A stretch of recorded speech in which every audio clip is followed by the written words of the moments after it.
Okay, you're live. Okay, thank you. Thank you, Maria. I'm going to call this meeting of the Gloucester Public Schools School Committee to order. I'll remind everybody that the mission of Gloucester Public Schools is for all students to be successful, engaged, lifelong learners. And I'm going to ask you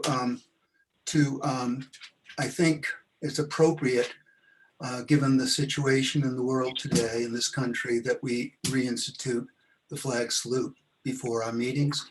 And in addition to that, I would like to ask that we have a moment of silence for our bus mechanic, Rick Owen, who died tragically and unexpectedly over this past weekend.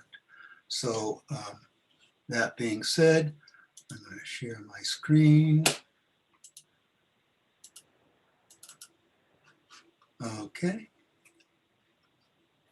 I pledge allegiance to the flag of the United States of America and to the republic for which it stands, one nation, under God, indivisible, with liberty and justice for all.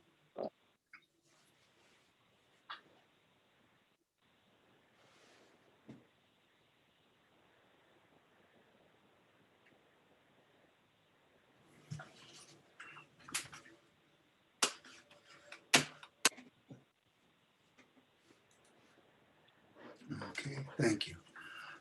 This meeting is recorded by video and audio in accordance with the state open meeting law, consistent with the governor's orders suspending certain provisions of the open meeting law and banning gatherings of more than 10 people. This meeting will be conducted by remote participation. If you are calling in on a phone, you can press *9 to request to speak. If you're watching on a computer or a device, there is a raise hand button that you can tap or press to request to speak. Please use either of these options during oral communications to be recognized to speak. And that being said, I'm going to open it up for oral communications.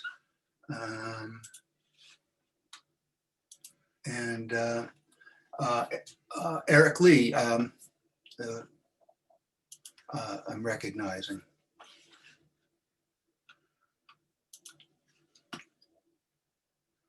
Eric?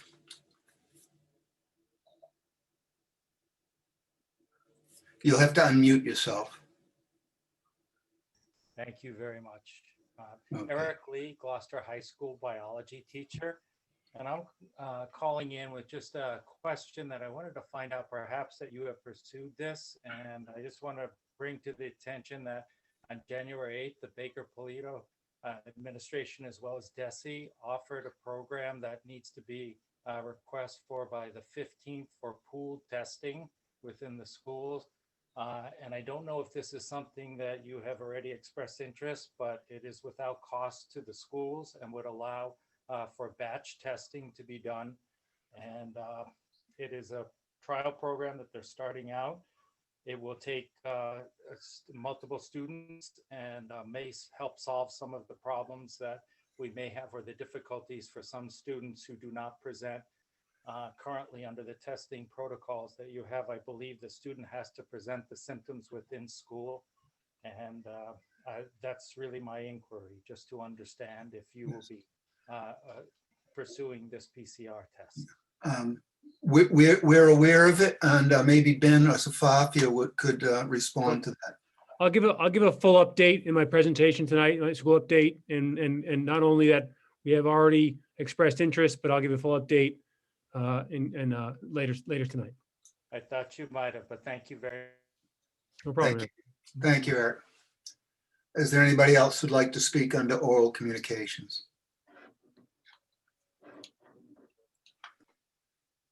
Okay. Seeing none, Laura Wiesen would like to make a statement. So this statement is from myself and Samantha Watson. We're both going to make it. So thank you, Jonathan. We, the elected representatives of this community, have important work to do here tonight. But tonight it's not business as usual. This body, the Gloucester School Committee, is the product of a democratic republic. We decide to run for office. We go through legally required hoops to get on the ballot, and then the people of this city vote and decide who will represent them. Once on the committee, we discuss, we debate, we listen, we disagree, and we vote.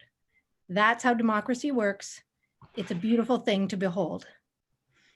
Here in Gloucester, in the Commonwealth of Massachusetts, and in the United States of America, the success of our system means that we agree on certain basic assumptions. There are facts, there are opinions, and there are lies. Second graders in Gloucester Public Schools learn how to distinguish facts from opinions. Critical thinking skills are a major thrust of the later years, helping our students learn how to distinguish lies from truth, to ask questions, and to seek answers from reliable sources. This is how we teach our children. We are now a week after the horrific mob attack on our Capitol building. At least 5 are dead. Our nation is shaken to its core. This attack was driven by lies. At this moment, it's imperative that every elected official in every town, city, and state in this nation speak out against the violent assault on truth and democracy that we witnessed. This is unacceptable. This is unprecedented. This is dangerous. And we all have a role to play to ensure that those who want to destroy our democratic system are held accountable. We're grateful to serve on a body with such dedicated and honorable public servants as these men and women. And we urge that we all redouble our efforts to speak up for truth and democracy whenever we can. Thank you. Thank you, Sam and Laura. I guess that wraps it up quite nicely to open this conversation within the community and within city government as well as the state government.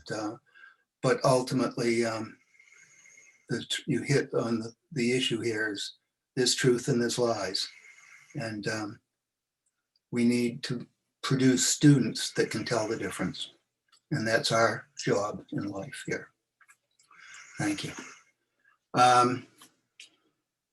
Recognitions. Laura? I have, oh, okay, go ahead. Go ahead.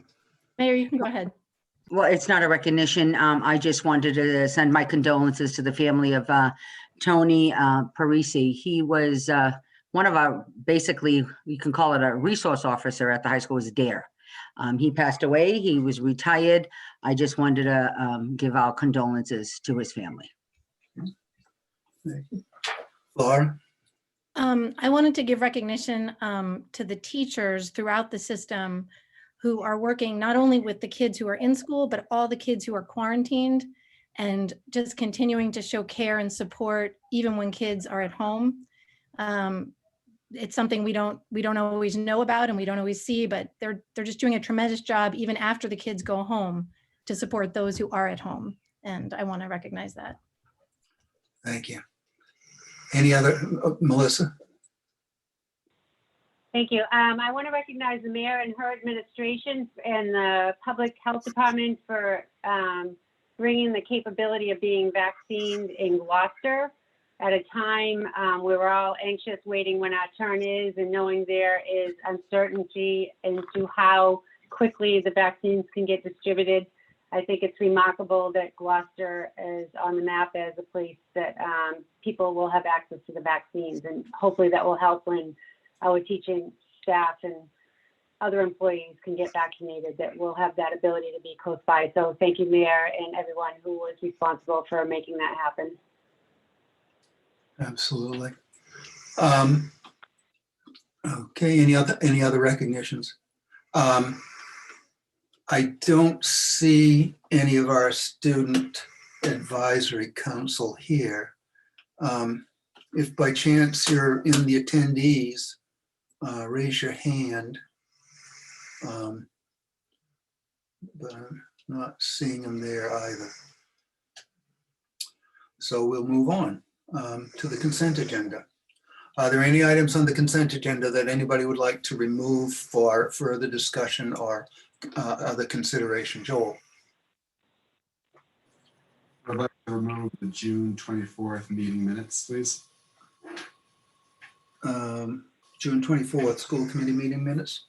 Yes. Okay.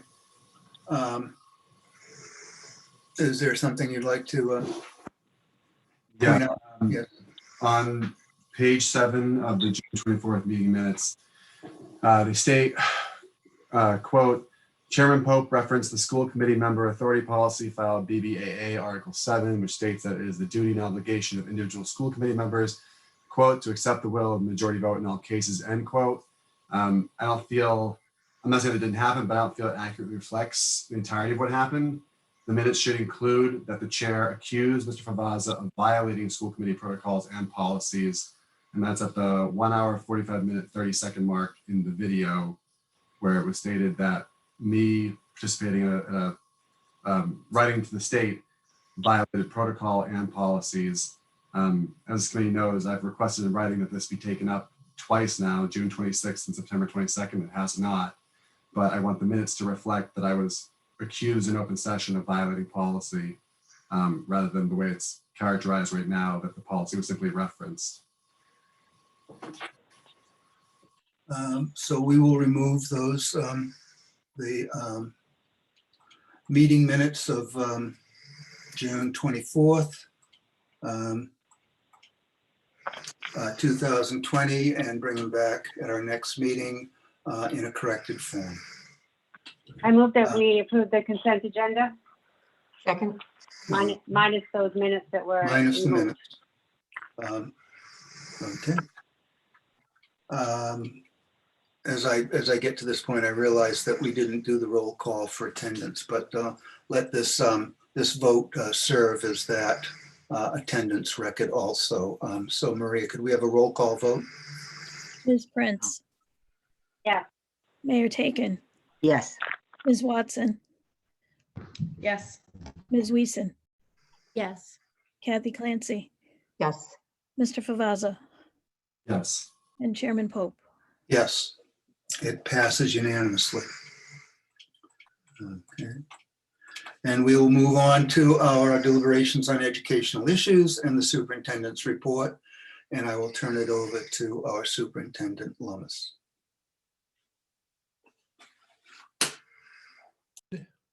Now I'm unmuted, learning still. Good morning, good evening, folks. Great to see everyone here. Sorry about that. I'm going to give you an update on a few things. Karen Carroll couldn't be here tonight, so I will do my best impression of her. And let me share my screen. Actually, before I share my screen, I want to say a couple of things just about Gloucester and the way we're doing things here. I got a note. I got a few of these actually, but one in particular around the December break. A note from a family simply thanking me for the work I've been doing, but also pointing out, when I mentioned that to enjoy the snow day.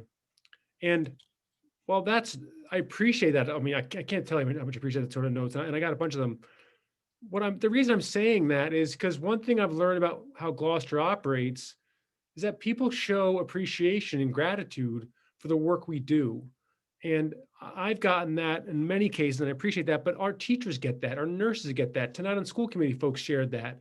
And it's, in these days when it's so hard, it's not a small thing. And it's not, I would say it's not as common as we would all hope it is. But here in Gloucester, I've learned it is, and it is a remarkable thing. And I just want to say to folks, thank you for appreciating our teachers. Thank you for appreciating our nurses, our principals, our school committee members. Keep it up. It helps a lot. And if you think about thanking somebody, please go ahead and do it, because it makes every bit of difference for that person, no matter how big or small a thank you it is. So it's just something that I've really learned and been impressed by and been touched by here in Gloucester. That's one thing.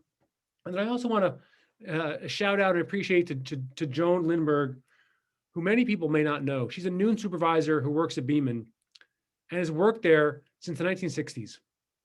She's 85 years old, shows up every day for work. I had the opportunity and the honor to speak with her this morning when I was visiting Beeman, and she is a living history, a fabulous person, a great example to our kids, and also a hoot. And we had a nice time together, but just want to shout out to Joan Lindberg and just acknowledge what tremendous service she has given to our schools, our community. Her children went here, her grandchildren. her great grandchildren are around, but unfortunately they're in Ipswich, so they're not going to our Gloucester Public Schools. But she was close to having 3 generations that having gone here, and she's just a tremendous asset to us and a great part of the Beaman community. So I wanted to just say hey to Joan and thank her for her work. So moving on. Let me share my screen. I'll give you the update for tonight. Fair bit of news here. So as I always like to point out, we continue to have as our objective, safely educating as many students as possible in school and remote, which we continue to do. I'll give you a COVID update on the schools and the city, and then Greg Bach will share with us an attendance report year to date. So we are 73 days into school. Last week on the 70th day of school, East Gloucester had a 70s day. I'm not sure where these folks got these outfits because none of them were alive at that point, but that's another matter. You can see folks dressed up in all sorts of garb, 70s garb. That is Freddie Mercury of Queen, in case you don't recognize him. Some people may, some people not, maybe not, but just showing people honoring, sort of taking note of the significance of getting to the 70th day last week. So good stuff at East Gloucester. I'll give folks a update on total cases reported in schools, and also we'll start with a city update. And the city update is it's not new news for folks, but it's concerning. It's difficult. You'll see these are reports that I give that I show every time. I also gave one just before Christmas here. What's notable are a couple things. We have 179 active cases in the city right now. That's the highest we've had, I believe, since the springtime, certainly recently. That's a lot of, I spoke to Karen on Sunday, spoke to Karen today, so I'm passing along information from her really. One thing I will point out is you see in October, high of 65, and then it came down again. Then we went up again because of Thanksgiving, up to 123, and then came down again to 72, and now we're back up again. What we are all hoping, and we all need to do together here in Gloucester, is bring that number down again. And we know how to do it. We've done it in the past. And that is staying safe, following safety protocols. I'll talk about those in a little bit. But this is certainly a difficult time. And it is, as Karen reported to me and has reported publicly, most of this is family transmission, family and friends getting together, some small gatherings. There are a few clusters, but most of it is family and friends getting together. Limited number of cases or significant spread in businesses and schools. But it does mean we need to redouble our efforts of mask wearing, hand hygiene, staying safe, especially when we're with our families. So here are the indicators that Karen has shared with you in the past. You'll notice that there's little green on here. The positive test rate in Gloucester, 6.2% now. The patients in hospitals are increasing statewide, but as she has reported, in Gloucester, still doing quite well here. The testing capacity continues to be strong. It varies depending on where people get tests, but we keep track of how quickly people get tested or get their test results returned when they're related to the schools. Karen's reporting that the average in the state is 2 days turnaround. I will say to people that, and she's explained this to me, and I've heard it anecdotally. It certainly does vary place to place depending on what lab they use.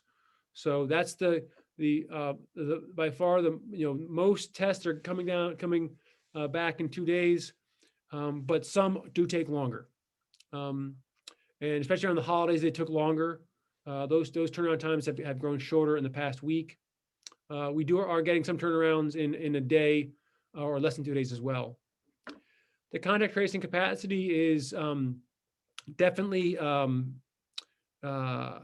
hitting sort of some limits here in Gloucester, and because of that, Karen explained to me that they're reducing contacting all close contacts, except for in the case of school age or seniors. So this is very important for us to understand that if there are any cases that involve the family or contact with school age students, that they drill down and follow all the close contacts reach out and make contact with all the close contacts and help them understand the quarantine and self-isolation. So we aren't necessarily being affected by right now, but they aren't. But other contact tracing is more isn't as thorough and complete as it has been in the past. And the primary reason for that is obviously the number of cases, but many of these cases have more close contacts than in the past because of people's behavior in and around the holidays of gathering.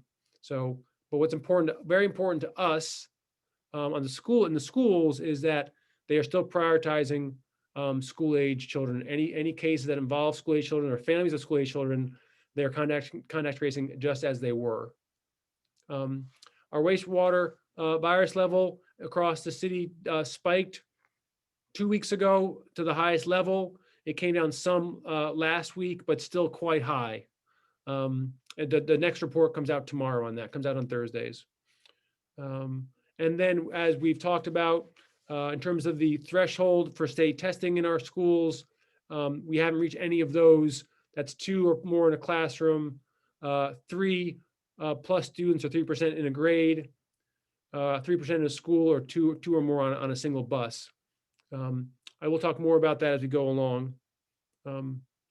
Any questions there from the school members? And I don't know if I'll be able to answer them, but if you have any questions, I can see if I can clarify something I said.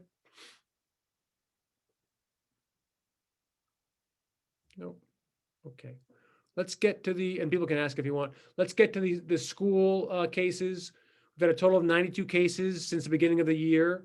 68 of those have been resolved. That's staff and students. So 24 currently active cases right now. That's the highest we've had in one of these reports. Close contacts, and a few things have changed. Close contacts, most cases have no close contacts right now, and that's because they are holdovers from the December break. Many folks who are close contacts of families, say, or whose families have held them out, or kids who had symptoms, or staff even have stayed out. Most of them have, and so because of that, there have not been close contacts. There have been many cases, most cases, which had no close contacts. But we have had a small number that have had a bigger number of close contacts than we have expected or we have seen in the past. So that's a small number of cases in the schools have had more close contacts than we've had in the past. A few sort of very specific reasons for those in terms of the types of classes or individual or staffing or student and where they were. We are certainly seeing more people quarantining because they are close contacts from close exposure. That was ticking up before December break, and we're probably one of our highest moments now. Another shift I have not added to this slide is of the 24 cases, they're about split evenly between staff and students. That's the first time we've seen this. That's happened since this December break. Prior to December break, all fall, I would say I'd estimate it was sort of like 80-20 students and staff. Now it's much more even. I don't know why that is. I could, I don't want to, presume to try to draw a conclusion on that. Very importantly, it's in here in red. We have had one case of in-school transmission, and I'll dive into more of that recently. So in January here, we have been, as you we have been concerned about in-school transmission from the very beginning. It's one of the key indicators we look at for safety and for health, and also for our learning model, and also if we have to change or get testing from the state. So let me tell you more about this. This is a case at Beeman. It was identified yesterday. It comes from being a close contact of a case last week. Okay, so folks who are close contacts of that case last week have to be tested. They're doing the testing. Our school nurses are in close contact with those families or staff if they are, so that we get their results are reported to us as soon as they find out, or as quickly thereafter as possible. Of the cases of the close contacts that have reported back on the testing, there was one positive case. So that's of the close contacts we've had in school. That's the first time this year that one of those has become a positive test. Yesterday, we communicated with Beeman families and staff last night. I happened to be at Beeman this morning and saw some, and just visiting classrooms. but it was there and, just available at least. Beaman does only have 3 active cases now, which is fewer than they had last week. So that's a positive. Another positive is we know pretty much exactly what happened in this case, and sort of the situation around it. So there isn't any mystery to us on this. We aren't sort of confused about why it happened. We are aware of the situation surrounding it, and we will continue to work on mitigating that so it doesn't happen again. So our next steps at Beaman specifically is we'll continue to monitor all these cases every day. If there are more cases related to this initial case, so if there is any more in-school spread, we can get mobile testing from DESE. We are in contact with them today about that. We could go remote with 1 grade or multiple grades. We could go remote for the whole school. We are not there at Beaman yet. There isn't any reason to do that at this point, okay? There are only 3 cases there. We are watching and paying attention to those who are quarantined or close contacts. But we want everyone to know that, we keep a close eye on it and we are prepared to adjust if necessary. And we'll watch it every day. Let me pause there to see if folks have any questions about that or concerns. Okay, don't see any. Great. So here's the total number of cases across the schools. You'll see that it varies across the schools. Gloucester High School last week was not the highest, but this week it is again. It makes sense. It's the largest, it's the largest school. They've had a number of cases just in the past 5 or 6 days. Most schools that you see are below 5. All other schools are below 5 at this point. One thing that is that everyone should know is that this changes day by day. It's not surprising we have more cases in the schools when the city's is at its highest level. But folks, are come off this, they come back into school, they work through this. That's one of the things we're looking at now. I'll talk more about is just how we are keeping a very close eye on the data. And we're looking at all these pieces every day. First, of course, working with Gloucester Health Department every day. We look at the number of cases, the total cases and the new cases each day. We look at where they're happening. Okay, which schools, which grade levels.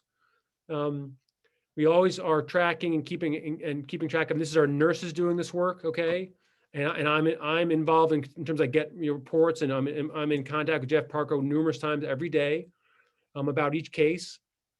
So we follow the test results for in-school contacts. That's how we learned that there was 1 case of in-school transmission.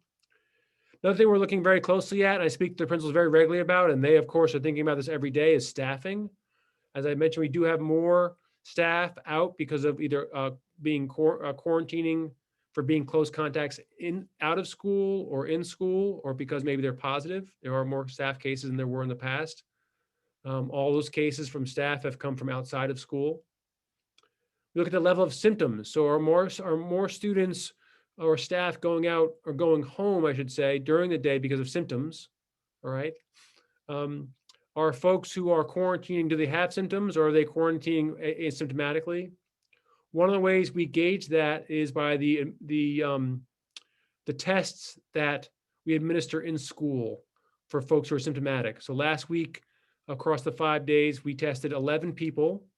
That's a combination of staff and students across all schools with our PCR testing. This week so far, I think we have 7. So, that's about tracking equally. If that bumped up, that would help us understand that there's more symptomatic folks with symptoms in schools. That's something to be aware. In talking to Karen Carroll, she suggested we keep an eye on that. I would really stress to folks, to families who are listening, or yourselves, anyone I can, or their principals communicate this is, we need to keep doing what we're doing. We will continue to assess it. We'll adjust when we need, but very, very important is our protocols work. And our families and our staff are abiding by them, and they're helping. And when they do, things go well. What I mean by that is especially to stay out of school if you have symptoms or feeling sick. By and large, the vast majority of folks are doing very well with this. They're quarantining outside of school if they need to. If someone in their family is sick or they have symptoms, they stay home. That has helped us tremendously. It's a crucial, crucial aspect of staying safe in our schools and keeping our kids in school. So I really urge families and staff to keep on doing that. Folks, as I said, are staying out of school if they're supposed to be quarantined. They're doing a great job of that. Mask and face coverings, healthy hand hygiene, and of course, staying safe distance from each other. We know the safe distance from each other varies in school and during learning times as it does outside and versus out of school. That's one of the calculations and choices we've made. It's working out very well. But we do need to continue to remind people to stay safe distances as best they can in school and out of school. And all these things apply in school and out of school. These just aren't in school things. When people are with their families, when they're with people they don't live with, these protocols, this guidance helps as well outside of school to take care of your family. So we really do need to keep what we're doing, but we will continue to assess and we'll adjust as we need. So here are a few things that we'll continue to do. Continue to monitor all close contacts and positive cases. We'll monitor staffing situation. We'll support our new cases in schools and continue to look very closely for if there is any transmission in our schools. We'll continue to be in contact with DESE and DPH by the rapid response team in case we need testing for a whole school or many schools. I will go into these last two that are in bold in more detail. We'll look at whether cases lead to changes at the classroom, grade school, or district. At this point, we don't need that to happen. But what I want everyone to know is we're literally assessing that every day. Nurse Parko, Greg Bach, myself, through Jeff Parko to the nurses, but also with our principals. This is something we think about every single day about whether we have to make a change. And there have been times that we've been close with one school or another. But things remedy themselves. Just last week with Beeman, some staff were out for a variety of reasons. But since then, folks have come back in. So as I said before, the status of individuals and the status of any school or the status of staff or students does change and changes day to day. And that's why we look at it every single day. And then we'll continue to evaluate and when possible, add testing for staff and students. So let me go into these a little bit. You've seen this before. This is how we've been operating. So just to share with you, remind you, on the left here is our decision making chart and protocol. On the right here is a blow up of one piece of it. And I'm sharing the blow up here just to remind the school committee and also the public that we have different options. So if there is school transmission, beyond what we've seen in one place in one time, or if there's too many staff who are out and can't be in school, we can close one or more classrooms and shift remote learning in them for a period of time. At that time, we could keep high need students in school. We could do grade level. We could do a school by itself. We could do one or more schools that could shift to remote, and high need students could remain in person. We could, in the red here, all schools could shift to remote learning for 2 weeks or more, or for a defined amount of time, but we could keep our high need students in person. Or worst case scenario, all schools would shift to remote learning for 2 weeks minimum. So these are all possibilities. What I want to stress at is there isn't a one size fits all. We will respond to the data. We will look at the school situation very closely and make a decision based on that particular school, the cases, if there's any transmission, if there's any staffing issues, that sort of thing, and we will continue to adjust and assess, and as necessary, we'll make adjustments in our school model. Let me pause there. I'm not sure if Megan has a question. She has her hand raised. And so does Melissa. I see Melissa too.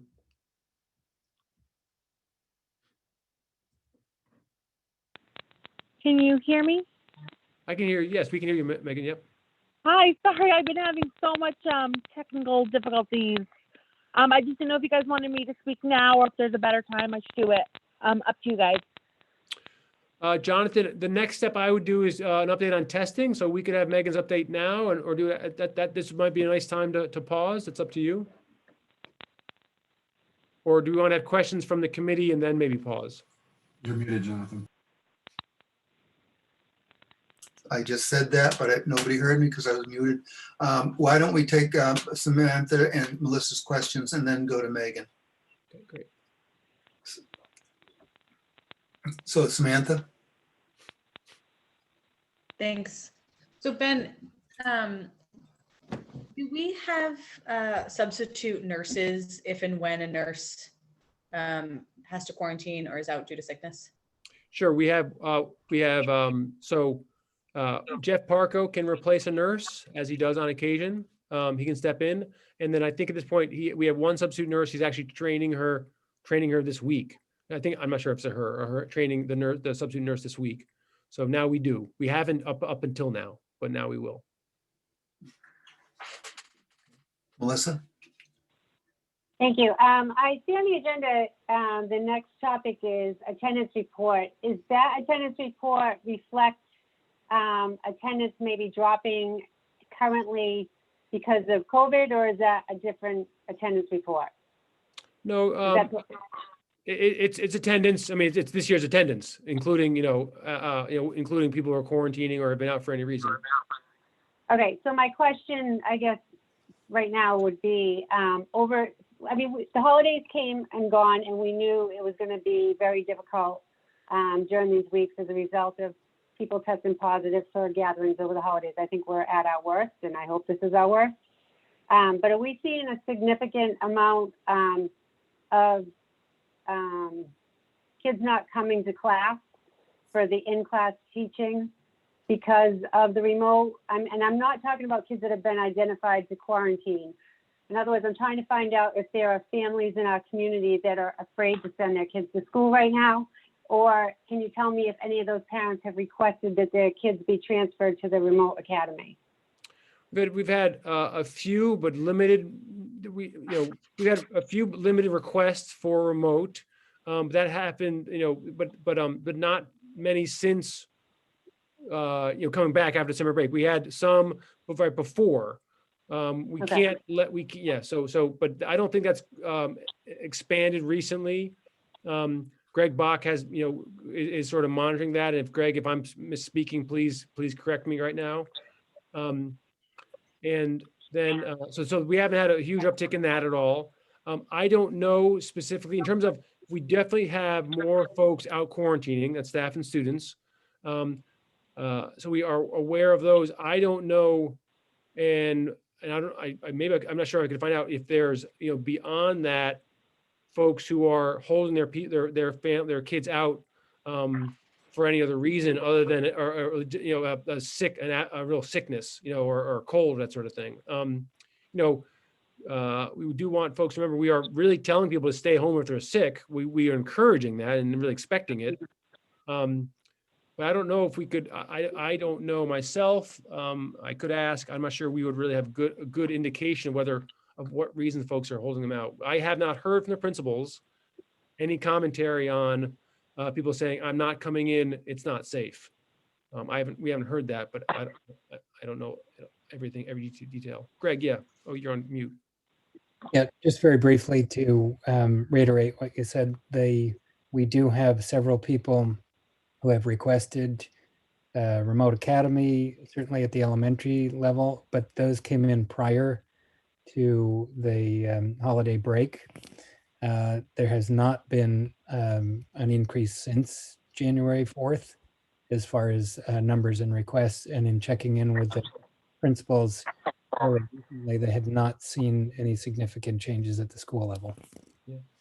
And just anecdotally, Melissa, I mean, this is purely anecdotally, we've had three requests today to come back in person. Okay. So. And go ahead. Sorry, I didn't mean to interrupt you. There's a little delay, I think, between us talking because of my internet. So then my final question is, on the last slide that you showed, you offered us different options to either shut down by class, by grade, by school, or whatnot. And knowing that the committee relies on your decision-making in that, because the school committee only meets once every 2 weeks.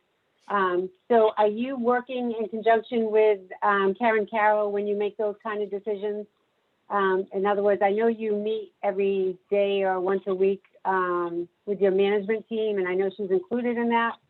Are these kind of conversations happening daily or every couple of days to determine how we should proceed with being open or closed? Getting the advice of the public nurse? Yeah, so we do it in a variety. We work with the Department of Health in a variety of ways. First of all, Jeff Parco and the folks at the Department of Health, their nurses are in kind of every single day. We also, that includes Sylvia Vandenberg, who works both at the Department of Health and at the high school as a nurse. So they're literally talking every day about cases, that sort of thing. I'm also part of the COVID task force that meets weekly, and that's where, Karen Carroll and all, city departments and city agencies and other partners are reporting about, the status of COVID in the community. So that's another way I'm interacting with Karen and getting information directly from her. I also get daily case counts in terms of the citywide from them. And then, Karen is always, she's always on call, or whenever I need to reach her, I can. So for example, we spoke on Sunday, we spoke today. So we're speaking, 2 or 3 times a week regularly, usually. But the reason we talked on Sunday was just about the, an update around, staffing. I talked to her today because of the in-school transmission. So, it's sort of based on what's coming up. And that helps us, guide me and talk through with her about whether we should change, what we should look at, what other options are. So it's like a regular conversation, really.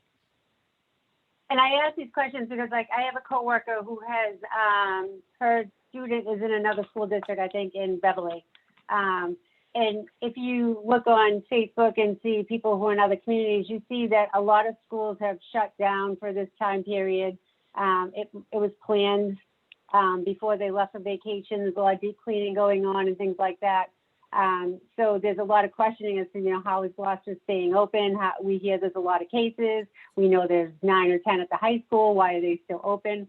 So I'm just trying to have this conversation and get information out for those people that wonder those types of questions. We're very successful in Gloucester. 70 plus days in is huge accomplishment, and I think we should be proud. We clearly have a school district that's committed to keeping our kids in school. And from what I'm hearing you say tonight, we're doing all the right things. We're working with the health officials. The information is looked at daily, if not twice or 3 times a day. So just trying to get that messaging out for people that are listening, just because those types of conversations are going on within our community of, how can we stay open when other communities are quick, especially ones close by, our neighboring communities that are very quick to shut down their whole school with less statistics. So I was trying to get a good understanding of that. I thank you, Melissa. There's all at the same time. There's a lot of schools that are open and have remained open. We were getting information. Superintendents were sharing information, North Shore ones, about who is staying in their hybrid model or going remote for this week and last week. Okay. And it came out to be about, sort of, I would say, a rough estimate, 60-40, 60 staying on the same model, 40 doing a sort of remote for the time being, and so what I'm trying to say is there are more folks in than maybe people realize. The Peabody High School, for example, shut down, I think last week, but I think my understanding is that the other grades are open. So you see an example like that. In terms of, we've tried from the very beginning, and I've stressed, and this is, and Karen Carroll has too, is making decisions based on, what's happening here as opposed to what's happening in other communities, and it's hard for me to answer why other communities, are closed when, maybe their indicators say they should be open, right? That's their decision. That's their process. I continue to feel, and Karen supports this, that folks are safer in school, that we're managing it quite well. I think the other piece to say to folks is like literally like every single day, this is top of mind. There isn't a day that goes by that, I'm not dealing with this, trying to figure it out. Our principals aren't trying to figure it out. Like, is this the day that we need to close down? It literally is. That's a decision I make every single day based on the information we have.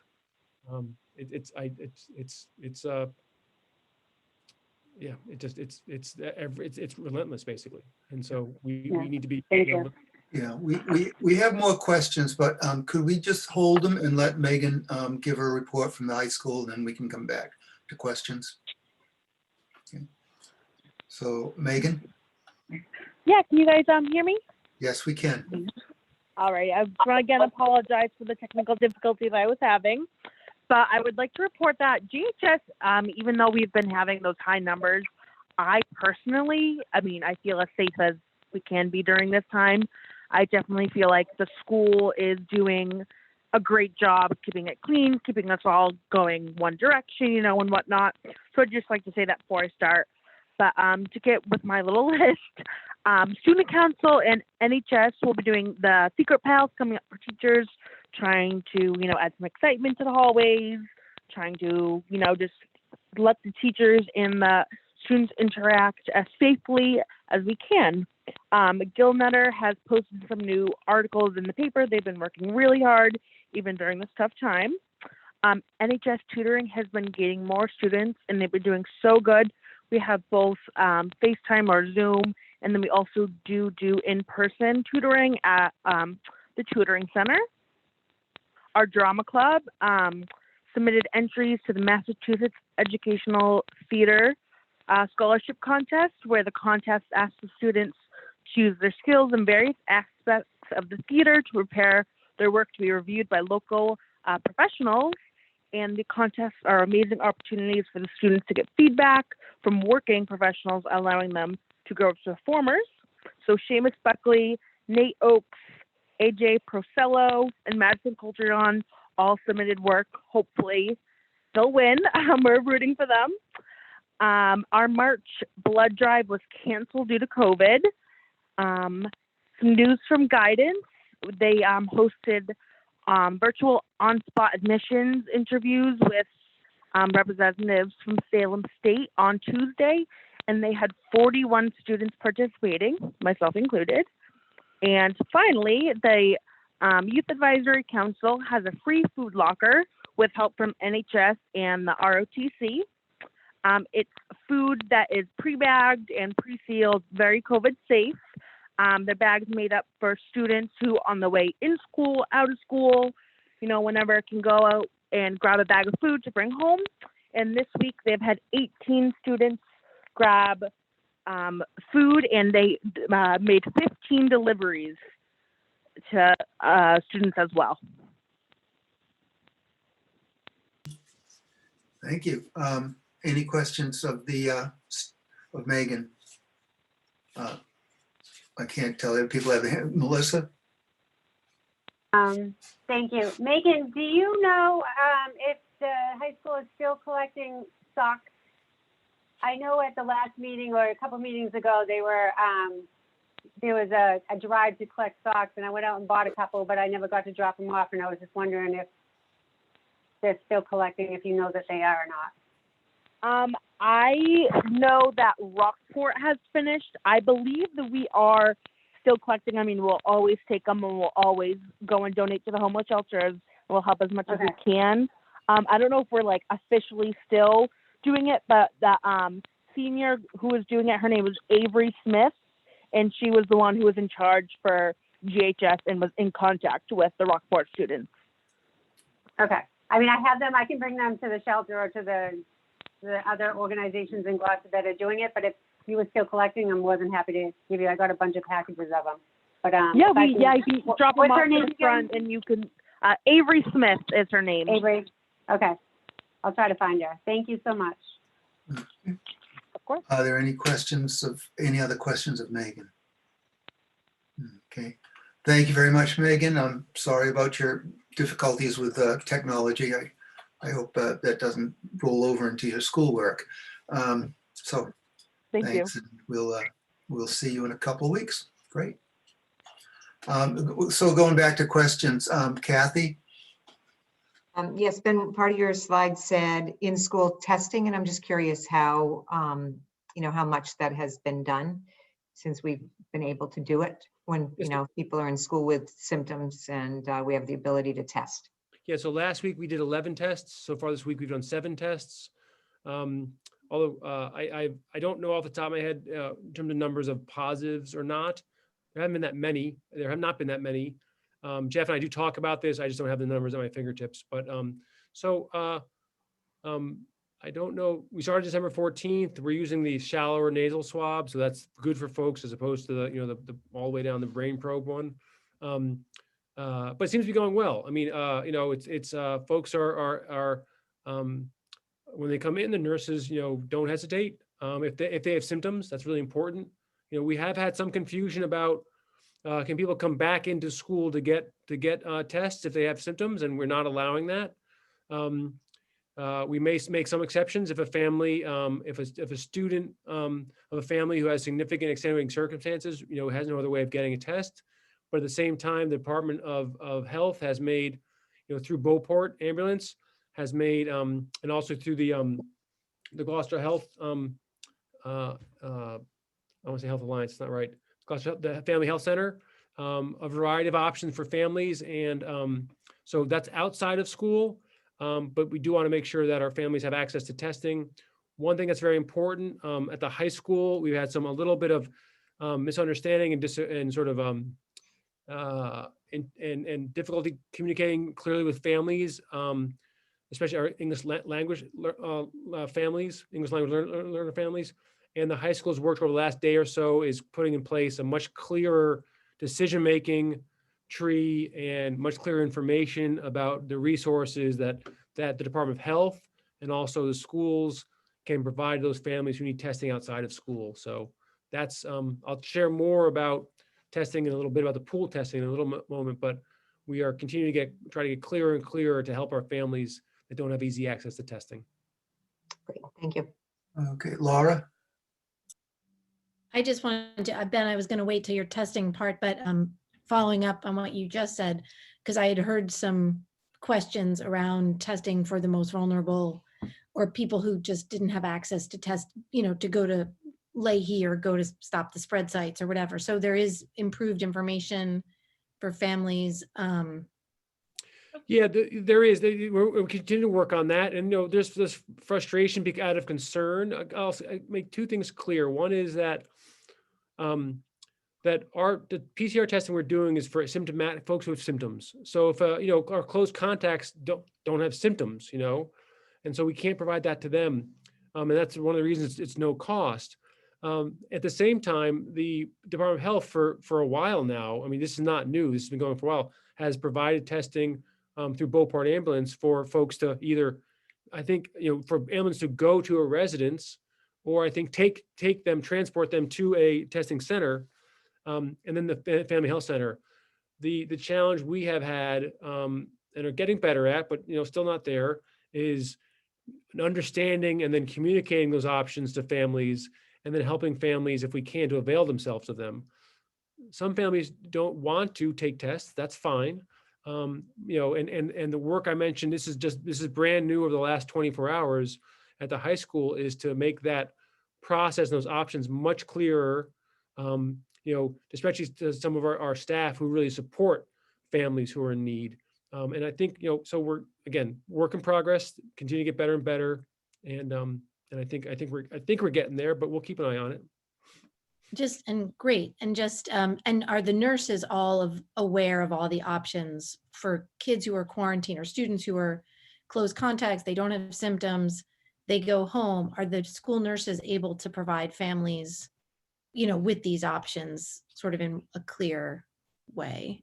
Yes and no. They're aware of the options. The communication has been challenging, and sometimes they do it very, we do it very well. And it's not just, it could be a counselor, it could be a teacher, it could be a principal, it could be a dean. So we try to communicate the best we can with the right person. Language barriers can be difficult, but also just the complexity of it can be difficult. So this is the one place we need to continue to get better at and do more work on. The mayor is certainly aware of it. And I think especially this piece that I talk about with the high school, getting a little clear on the decision-making will help nurses and other staff. Can I continue on that one? Well, first of all, as you all know, I worked in healthcare, so there's no way in hell that I would let anyone go without testing or to get there and to be first and whatever. What's happening is once they leave the schools and if they have no symptoms and if they could have been called for close contact or someone will call another person. What's happening when the city calls and they want to talk to the person, the family, they see a strange number, people don't answer it.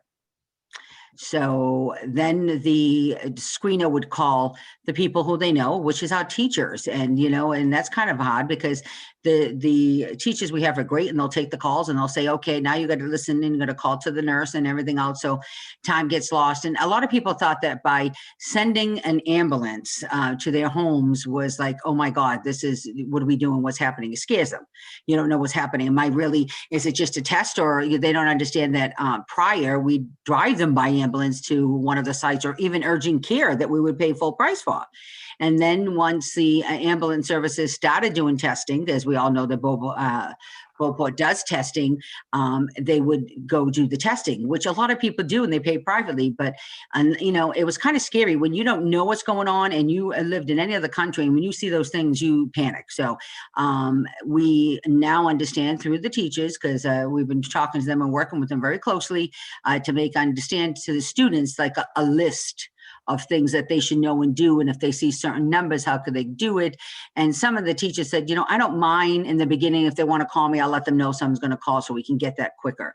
And that's what's happening. I mean, we all want everyone to be tested fairly and treated fairly. And that's what we always do in the city of Gloucester. So that's not the problem. The problem is some of the communication that you don't think we take for granted.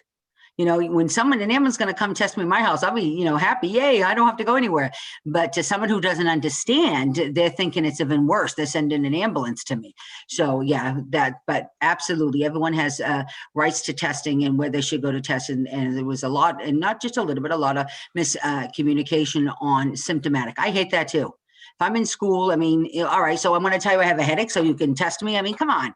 And that's how I said it. That's so baloney. So I can't wait for this other kind of testing. So, but you know what, you know, we're working together and you know what, we do got great guidance counselors, teachers, nurses, everyone is especially at English as a second language. The teachers there have just been amazing and applauds to, you know, Sabrina Giordano because, she goes way beyond. I mean, you don't shut your phone off. There's no way. When you're known in the community, you've done that, and it's just been great. But you know what? We need to have people be able to shut their phones off, and we don't want to put the burden always on the teacher. So we're working on that.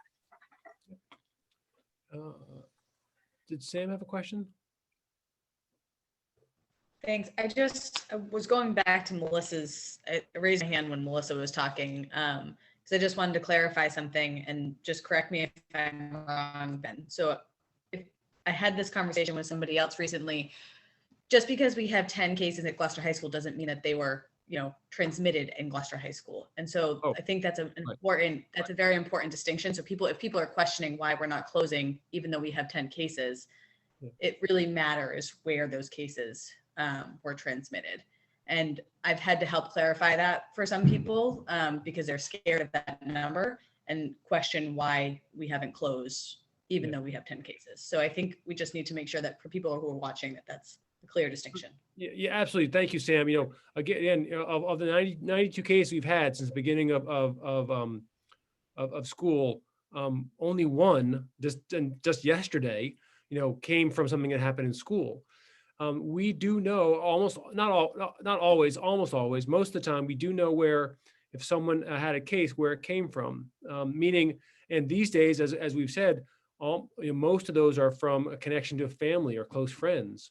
But you're right. And we also know, say the 10 cases at Gloucester High, we know staff, we know students, we know when it's going to be resolved. We know, if they're, you know, are they in the same grade or same class? Those are the things we look at. You know, if we saw, you know, clusters or connection or patterns, then that would lead us to make different decisions. But these things, these are isolated at this point, you know, except for this, you know, they are separate. They come from outside of school. Those things are really important in giving us confidence that it's not the schools that are causing it. You know, there's also, I think, a real argument to talk about, which is, you know, I'm not sure if you shut down and have remote that it's safer for high school kids, very honestly. I think there is a real argument against that, and so I do understand that other communities shut down for the 1 or 2 weeks. But I in some ways, the question is, does that prolong that getting together, whereas our folks are back in a routine. So again, we do know that Gloucester wants to be in. Boy, I appreciate that, believe me. But we will only stay in as long as it remains, safe and based on good guidance from the Department of Health.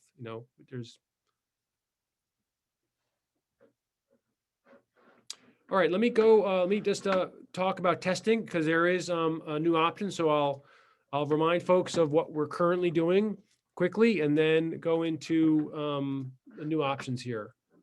You can see the slides, I assume. Okay, so the first row here is our on-site PCR testing. I've been talking about that today. That's what we did 11 times last week, 7 times this week so far. That's no cost to GPS or the individual. Very importantly, it's staff or students who experience symptoms in school. So I come to school, I realize I have a cough, a headache, runny nose, that sort of thing. I go to the nurse. If I'm a staff or a student, I tell them that I have those symptoms. They said, let's give you a test. Those tests have been coming back in a day or two. So we get, quick information on that. The pool testing, I'll go over in more detail in a moment. And then the mobile testing from the state. We've talked about this numerous times. This is if we hit specific thresholds, which I mentioned earlier today, we can bring in mobile testing units from the state to do, an entire school basically in one shot, staff and students. So let me go into the pool testing. This is brand new information. I was on a webinar yesterday with the state. And they're hoping to get this launched end of January, early February. I would say after listening yesterday, late January is a little optimistic, but very important that there's an initial 6-week period that they do it for participating districts. Okay, and we've raised our hand already to say we'd like to participate in this. Okay, it doesn't mean we have to, but we at least are, we've raised our hand. The first 6 weeks for all the test kits, all the support is at no cost. Okay. Following the initial 6-week launch, districts and schools, we can continue to use the pool testing, but we're purchasing those tests on our own dime, and other testing materials and other pieces. I'll go into that in a little more detail in a moment. Districts and schools who don't participate in the 6-week launch, which is, as I said, at no cost, could also then start it afterward, but you're paying for you're paying for full freight at that point. So a little background on the pool testing. It involves mixing a sample of students or staff. That can be, they've suggested 5 to 15 on the phone call yesterday. Here it says 10 to 25. You swab all those individuals, and then those are all tested at once. If that batch or pool comes back positive, then you have to, those individuals in that pool would be quarantined and have to stay out of school until they're tested again. At that point, the school would offer the rapid antigen testing, okay, which comes out very quickly. And any student or anybody in that pool who tested negative on, they call it reflex testing, then could return. Let me back a little bit. These are the short swabs. The samples can be administered by any trained school staff. That's nurses or other folks. In Salem, they're doing this. Nurses are helping, but also they have family and community liaisons at each school. They are helping with the administration. As I'll talk about in a little bit, administration can be very, very significant. This is what I'm talking about in terms of the pool test result is negative. All individuals in that test, in that group remain in school. Let me give you an example. Say the school committee, everybody on this phone call, all of us, were considered a pool. Each week we'd be tested together. Okay, we're swabbed with the shallow swab. That's put together. It goes away. It gets assessed. If it comes back negative, we all keep in school. If it comes out positive, we all then get a rapid antigen test. If any of those who are negative in this group, in our group, go back to school, anyone who's positive would then have to quarantine as typical, and they would consider, doing the close contact tracing. A couple things. The testing service provider, so we would contract with the state, and they've contracted with other testing service providers, so different companies, different vendors. They provide the onboarding and continuing training. They provide the lab processing. They provide the tech system for registering and keeping track, and they also provide customer support. The schools and districts, us, provide coordination and direct administration of the program. We have to oversee all the ongoing operations of it, so our staff. We have to conduct a follow-up test on the positive protocols. Those rapid antigen tests, we do those. We do the swab testing, the PCR testing, and we do the follow-up as well. So you can imagine, so I'll use Salem as an example. I think they test every Thursday. They're just doing their high school right now, high school staff and students, okay? They test on Thursday, they get results back on Saturday, and then you do the follow-up testing, and people stay out until they do the follow-up testing.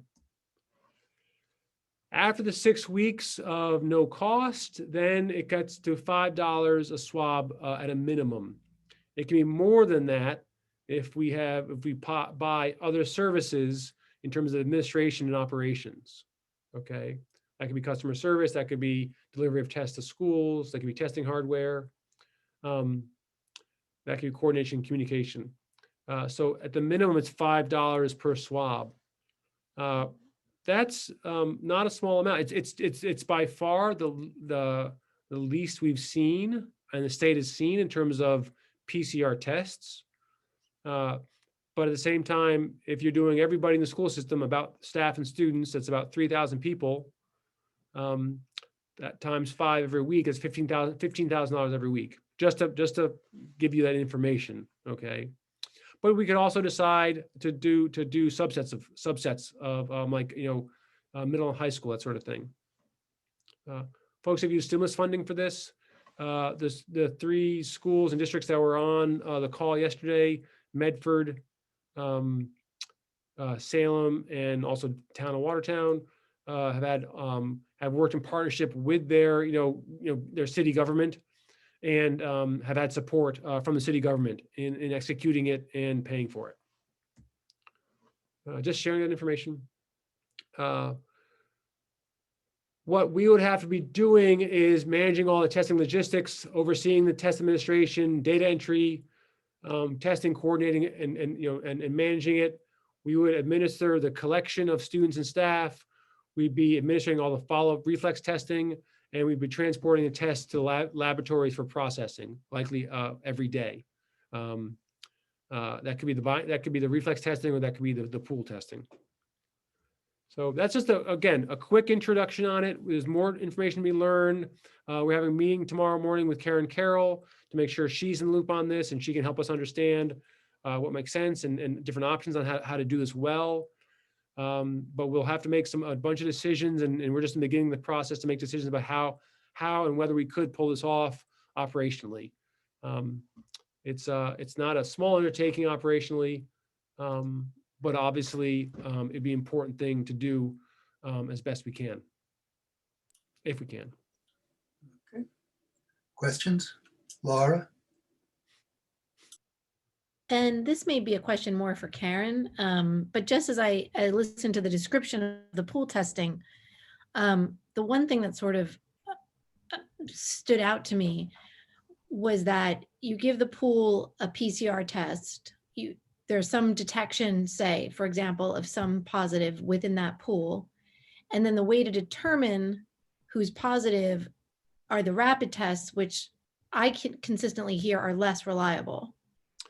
Yeah, it actually was a question. It was like the first question that came up yesterday on the. In fact, they addressed it even before it could become a question, because it's a good concern. What they were saying very clearly is the Abbott Binax, the antigen testing, especially has grown more and more in terms of reliability. But really what they were hinging on, what they explained to us was the combination of the PCR and the rapid antigen. That is, a more robust testing regimen that they feel confident in. And I'm just relying on what they're saying. They explain the science to us. I'm not going to do that because I can't. But I think, that's where they're standing right now, is that combination. So you have essentially two positives. Is what confirms it. Okay. Yep. Thanks. Kathy? Would this be voluntary? Yeah, it would be voluntary. One of the things they talk about a lot is how much communication and coordination it takes. Communication and outreach to families and to staff, consent forms, getting people to return those, obviously translated community. We talked about earlier tonight, just the challenge we have right now communicating with families, especially those, who speak a language in addition to English. But it is certainly voluntary. What they have found, the 3 districts, again, that our cities have been doing it, is that, opting in grows and grows as people become more familiar with it. And as they learn that it's the short swabs is actually a big thing. I can't remember the percentage they talked about, but it's, upwards of 80% and more participation after a few weeks. Do you think, so I'm thinking of Salem specifically because I'm familiar with people in Salem. A lot of their grades have not been in school yet, but they are trying to get back in school. And I know the way it was presented is that testing was there and available in hopes that more kids would get back into school. So they have an incentive to get the negative test. Individual families definitely have that incentive because they want their kids back in school. Right. So I'm just, it'll be interesting to see the dynamics when our kids are in school. And for families that believe they're doing all the right things, they're not going anywhere. I'd just be curious how the participation, I guess I wouldn't want to think lack of participation would necessarily be a terrible thing if people are doing what they're supposed to do. So Yeah. I think Kathy, that's so asinine. They have stopped the spread. They have residents only in Salem. They could have went there 1,050 times. If they're using that because they don't want to start their school, they don't want to go to school. No, Our kids- that's All right. I've seen some communication. I think they've been very gentle in their thing, particularly for the students. This is young kids who, If it's elementary, understandable, it's up to the parents and stuff, but they've had more accessibility. We've been sending, a lot of our kids actually been stopping the spread, be going up there to get tested. Kids and families want to know. And as far as Melissa, when people were saying, I even brought that question up to the Board of Health and to Ben before school breaks, do we extend the school break? Well, they said, Mayor, this is how it is. If you're going to come back on the 4th, then you're going to come back from vacation and get all your testing done. If you're going to come back 2 weeks after, they're just going to stay on vacation wherever they are 2 weeks. I got calls from people who were still in Florida saying, are you stopping school? Because I need to know, because I'll change my ticket. So I don't think when we open, when we don't open, I just think that it's happening. The spread is happening.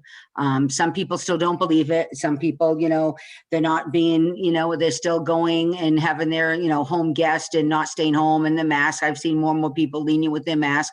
So the 25% rollback, we are now looking at, and people saying, well, what about all of your supermarkets? Because, you're targeting small businesses. And my whole thing was, what about everything else? So your supermarkets now, especially like the ones that are always full, are now counting people, only 25%. They're doing that. We're staying on top of that.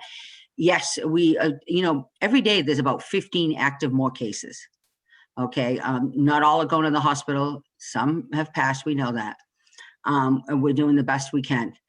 The only way that we're going to stop the spread is by wearing your mask, staying more than 6 feet if you can. If you can't, always have your mask on and always wash your hands and do whatever you can. It's the whole thing is sanitizing.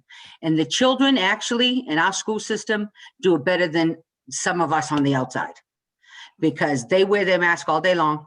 They know what to do. The teachers, just like they teach them how to read, they taught them how to do that. And we should be very proud, because some of the students who can't be 6 feet apart, and the teachers are doing great, they're not the ones that are always getting tested for positive. So it's spreading among different scenarios. We just gotta keep doing what we're doing and get vaccinated, because those who want to, because guess what? Not everyone wants to either. So that's gonna be a whole new thing. So we just gotta keep doing it. And you know what? We're trying the best we can. And tomorrow we have a meeting with Ben on that, the swab, whatever that new thing is, That thing, yeah. what we can do, so. Just so you know. Other questions? Okay, Any other questions before we move on to attendance? Okay. thank you, Okay, Ben. folks. Greg Bach. Do you want to, can you share your screen? Yeah, be happy to. Okay, great. Give me 1 second, Greg.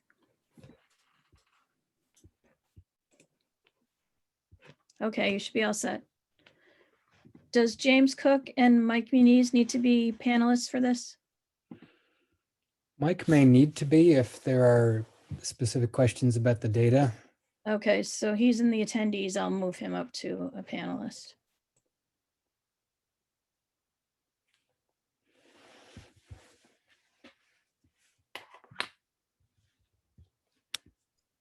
We can leave Principal Cook out of it for now. We'll give him a break. Okay, while we're waiting for that, I do want to just say that this, just to set the expectations in the proper place, this is a little bit earlier than usual because we have fewer days in session. So it's a smaller number of, it's a smaller sample size, smaller number of days in session. And clearly we have some unusual, there's an unusual situation this year. We have specifically asked families to keep children home if they have any symptoms, and those may not end up being COVID symptoms, but there are a lot of symptoms that have some similarities. So we've done a really strong push of asking people to stay home when they're sick to stop any spread, and that, in my opinion, is something that would result in higher higher absenteeism than normal, just by virtue of the campaign that we've put in place. So it's a little bit of a tough year to take a look at attendance, and it's very hard to do any comparative work from prior years. But we wanted to share with you tonight just the data as a snapshot for where we are at the beginning of January. And then if it's okay with you, Superintendent Lummis, I'd like to offer that after you take a look at this data tonight, because this is not a night about talking about necessarily about responses or drawing significant conclusions from the data, it's really a preview of where we're headed. If there are questions or if there are things that you would like to look more deeply into, it makes sense to me to book another meeting soon to have that further analysis in the areas that you would like to see, and also possibly to have the people who would be most directly responsible for interventions and responses to absenteeism, to have them here to respond. So I'm simply sharing with help from Mike Muniz, who pulled the data together. I'm simply sharing the data as a snapshot from early January. So with that, I will share my screen.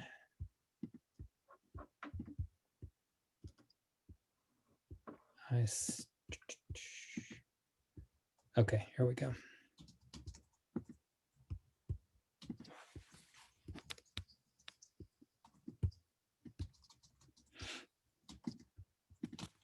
Okay, quick update again.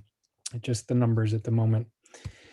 At the this initial slide is just a reminder of our total enrollment and the number of students who are in person and the number of students who are remote. And then by school, the ratio of in-person to remote. So for example, at GHS, there are 128 students remote and 600 in person. I'm gonna give, it's a little hard for me to see everybody while presenting.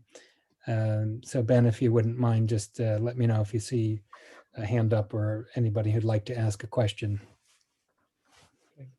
I'll give you a moment to take a look at those ratios across the schools. Okay.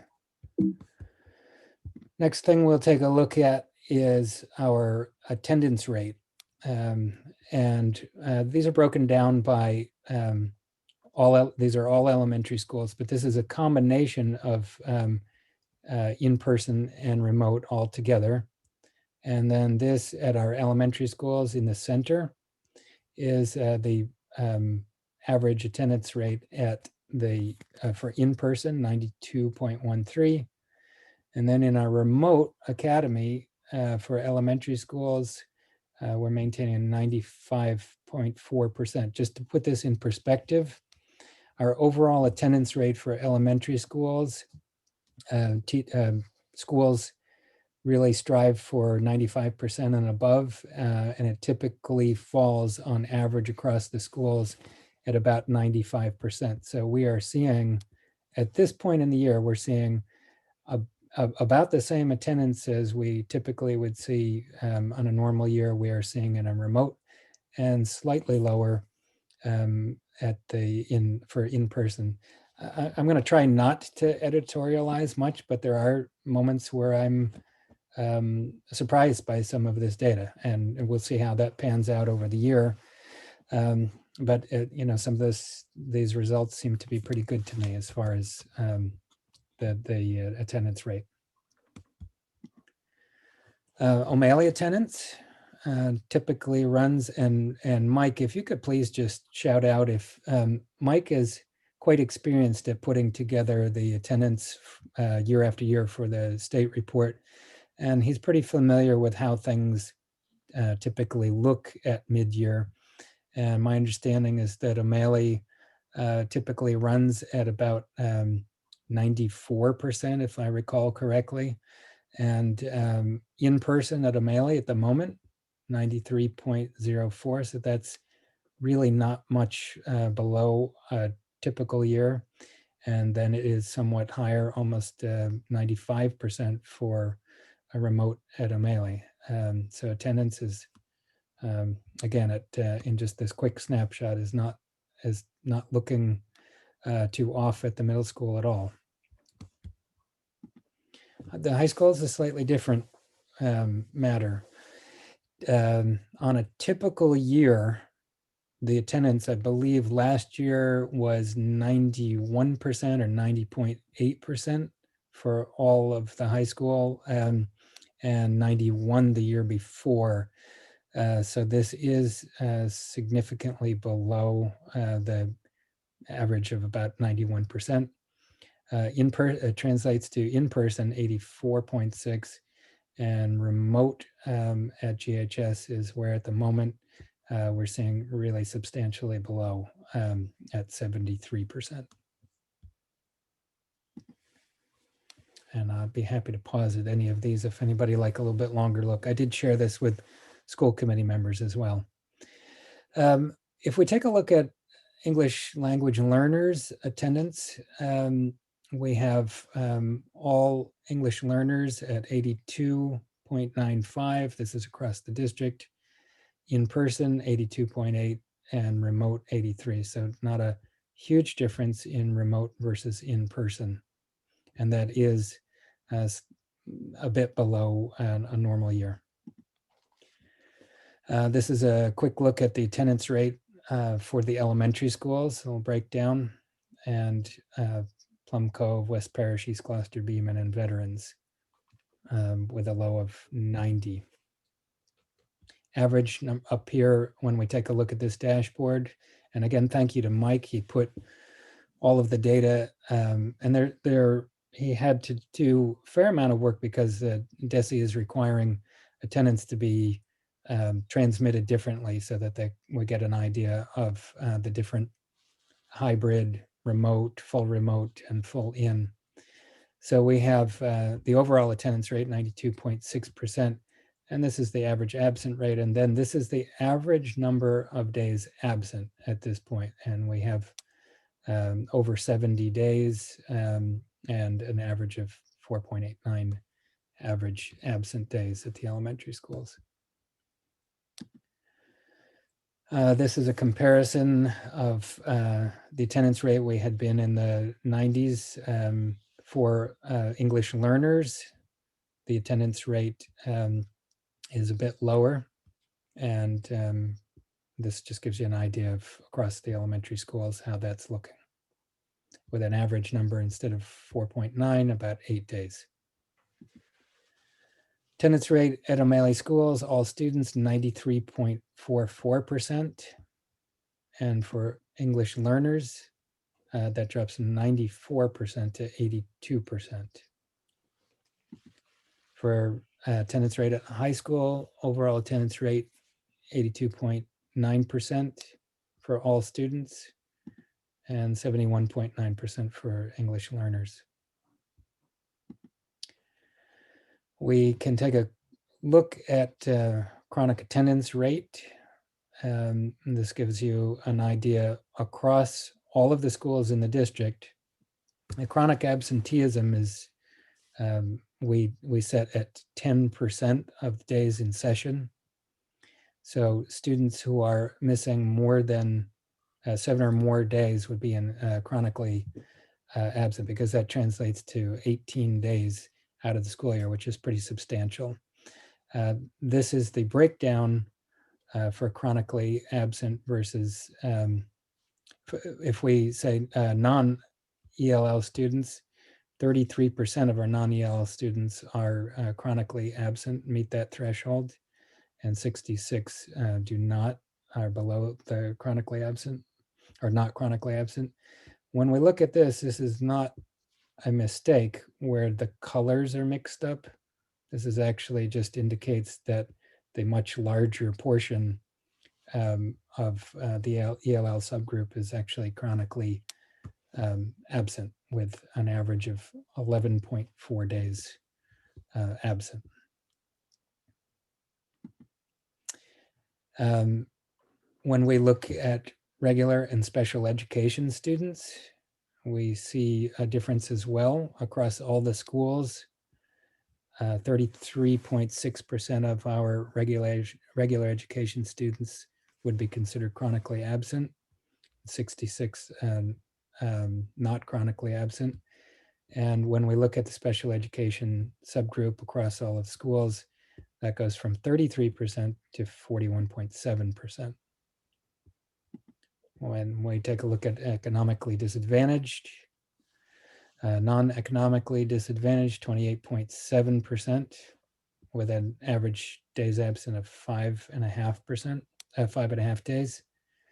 And that for the economically disadvantaged subgroup goes from 28% to 47.5% chronically absent, and 5.5 days jumps to 9.25 days. That is a quick run through of the overall, the in-person versus remote, and also some of our subgroups. Again, keeping in mind that we are a little over 70 days in, and other factors make it very difficult to compare year on year. I do have some notepad out, and I'd be happy to take some questions that I may be able to answer at this moment. And we do have Mike, who has stayed with us since the beginning of the meeting, to answer any questions that specifically would be relative to data collection. And then I'll take some notes for any future requests for further analysis, as well as perhaps some responses. Melissa? Just a quick question. What kind of outreach is there, and what is the responses, if you know, to reaching out to parents to finding out the reason for the attendance being down? Like, so in other words, you see a child is out for a couple of days. I know there's outreach by the school district because I know a family that happened to. Do you know of any responses from the family as to why the attendance is what it is? Again, I do think that this is something that we should bring the most directly involved, Gail, the attendance officer for the district, as well as probably some key principals we could bring together. So specifically, I'm just making a note on outreach. I can guarantee you that there's been a tremendous amount of outreach. I see the kind of connections happening to families. There's a lot of outreach at the teacher level. Just in Remote Academy alone, where I have a lot of contacts with teachers, I see the enormous amount of email and phone calls going out, and those teachers, and I am quite certain that this happens across the district in every classroom, are right on the attendance and reach out with questions that range from, is there anything that we can do to help? Are there challenges with the academics? Is there anything that, that they communicate the concerns, they communicate the impact on education, and they also reach out to ask if there are supports that we can provide, and they connect those parents with the counselors at the schools, the principals. I know this firsthand from the partnering with the principals over the last few months. The principals make personal calls and are doing all manner of things to try to respond to parents' needs, including securing transportation. The principals have worked with Adam to an extraordinary length to provide busing and to even connect parents with neighbors who are children are going to the same school and might be able to all walk together to a bus stop. I mean, I know that this kind of personal outreach is happening extensively. We could have and should probably have Gail talk about district-wide approaches. I know she's extremely active as well. So I just know there's a lot happening at the classroom and teacher level, as well as from the principals. I just can't help but wonder. I mean, in my job, I know there's a lot of depression going on. There's a lot of people are just worn out. They're tired of this COVID. They just don't feel like getting out of bed. The kids don't feel like getting out of bed. They're on their screens more. It just seems like there's so much going on. It's hard for me to really be concerned about any attendance this year, just knowing that the world is upside down and with all that's going on is really. It's difficult to put it into perspective and compare it to anything. It is, and that's why I led with the intro that I led with, which is I know we have some areas of concern, and we do have to continue to do all we can. But I know that we also have given the message that it's very important for the safety of all to stay home when sick. So on some level, it's going to be very hard to get to the bottom of how many attendance cases are caused by people doing the right thing and keeping children out, right, and how many are caused by other factors. And it's going to be it's a puzzle that's going to take a lot of input and feedback to figure out. Kathy? Thank you. Greg, the people that are close contacts and have to stay home, are they considered absent even though they might be actively learning and participating asynchronously? I just know of some examples of people really saying how, the teachers have immediately given them work. That they've done everything they can to keep students up to speed.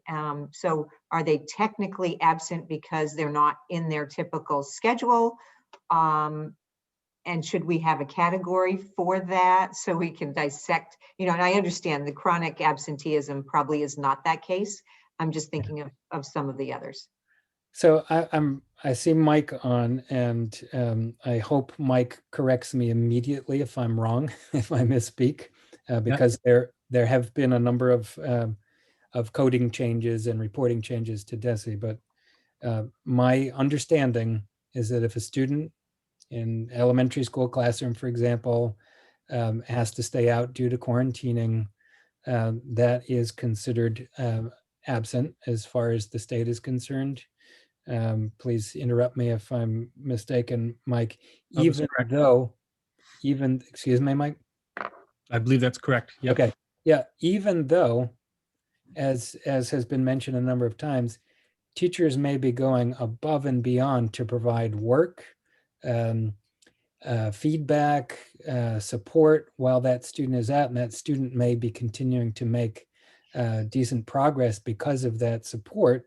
That student is still counted as absent. The only time they would not be absent is if they are officially in a remote program. So a Right, student, because even at the high school, even they may not be in half the day they're supposed to be in, they could still be on in the other half of the Yeah. day on the remote time. that is true. And I don't know how that one particularly is coded. And Mike may have an answer to that, where a student is not in person for half of the day, but is attending the afternoon component. I'm not sure if that has come up, Mike. Now that'd be specific to the school. It would be daily attendance, whether they're attending for enough of the day to be considered absent or present, Yeah. which in a normal year is half a day. So Okay, that'd be specific to some of the policies that might be in place if the student didn't get to attend X amount of classes during that day. So there is some potential there, and we'll have to talk to James about how they are managing. I know that certainly at the high school, they've made, they have figured out how to provide, how to shift students into, or to provide some of the remote access for students. I know that some teachers have been providing both in-person instruction and streaming for students as well. So I'm not quite sure about how that works out when somebody is on quarantine, but that may be a solution that he's providing. Certainly at the elementary, if a student is out for multiple days, even if they're getting some support from a teacher, we do have to count them as absent. okay. Understood. Thank you. Okay, Samantha? Did you have a question, Samantha? No, Laura? I just had two questions that maybe for the time we dig a little deeper. Mhm. One is if you have any sense of, I noticed that that students are absent even when they're remote. And I'm wondering about technology issues, how that plays in, confusion and distraction related to the technology. I know how well Grant and the whole team is done on getting everybody a Chromebook and everything else, but if there's confusion in the usage, somebody could just turn it off. So that's just one piece, and that may not be the case at all. I don't know. And then I'm also just curious. We've heard a lot of really great information about the EL program and how closely the teachers are working with those students, and so to see how the absenteeism rate, especially knowing how closely these teams work. I'd love to dig a little deeper into that. Maybe that's for the next meeting, but noticing that. Yeah, I that's something that certainly does stand out in the data. And, I'm also well aware of the amount of personal sort of tireless outreach that those teachers are engaging in. But it simply underscores in my mind the magnitude of the challenge. And there are a lot of factors I would imagine that are involved. And as far as remote learning, I do think that particularly at K through 8, the percentages were quite high and were in some cases above our average percentage. So I think there's a good story there. It may be, though, there may be times when for English learners, the remote format may not be advantageous to an English learner. It may be much more difficult to manage, and it may be that the curricula is not does not lend itself to remote delivery in a way that is helpful to an English learner. So, I think there are some components that we're going to have to explore there as well. I certainly know it's not from lack of care and effort, that's for sure. So I'll leave it at that. Thank you. Anybody else? I have a couple of questions, Greg. And this is for the next, when we look at this a little closer, but it would really make a difference whether we knew how many of these absences were COVID related and how many are not, because certainly if a kid has to quarantine for 14 days, that immediately puts them into very close to the realm of being chronic absentee. Yeah, and in fact, at this point in the year, it would. Yeah, so it may just be that people are doing a good job of staying home, which I'm sure you're aware of, but it'd be nice to have, if we could mesh those the bit of data, because I mean, Ben knows how many cases we've had, and I'm sure it's there somewhere. We'll have to Yeah. talk that over with Mike, because on some level, the picture that we create locally can be independent from what we have to report to the state. The state may say an absence is an absence, right, but we can do a lot more analysis if we can match it up to those to give a picture of how COVID has impacted things. We may not need to be reacting to an increase in chronic absenteeism if it's just because kids are quarantined. The other thing that struck me, and I